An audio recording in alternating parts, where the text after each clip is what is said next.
Scenario number 9. This is a full year course and we're using term weights.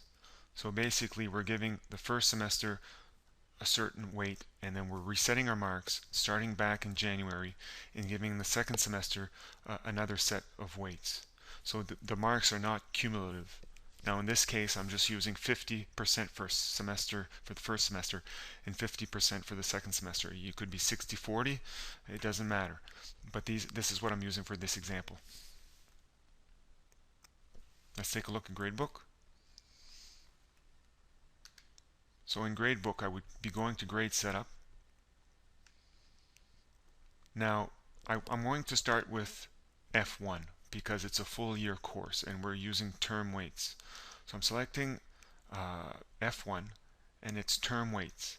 So in this case my first semester is worth 50% and my second semester is also worth 50%. Now how you set up S1 and S2 is up to you.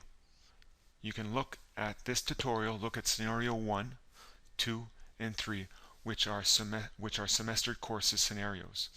So if you're using category weights, you would go to Q1 and add your categories like I explained in the previous scenario. So you could add assignment, homework, quiz, and test. And then you could add your exam. You would do the same for Q2, add your exam for S1, and that would give you a final mark for S1, and that final mark will be 50%. So I'm going to right click here.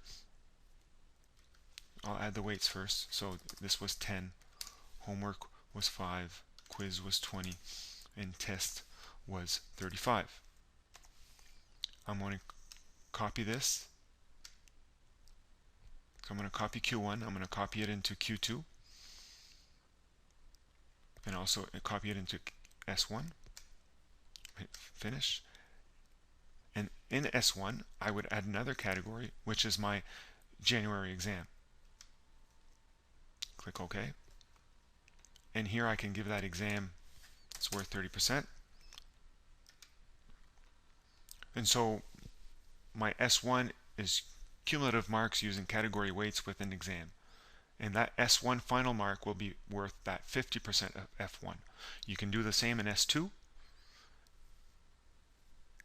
And in June, F1 will take 50% of S1 and 50% of S2. You can use total points as well, and this is explained in previous scenarios.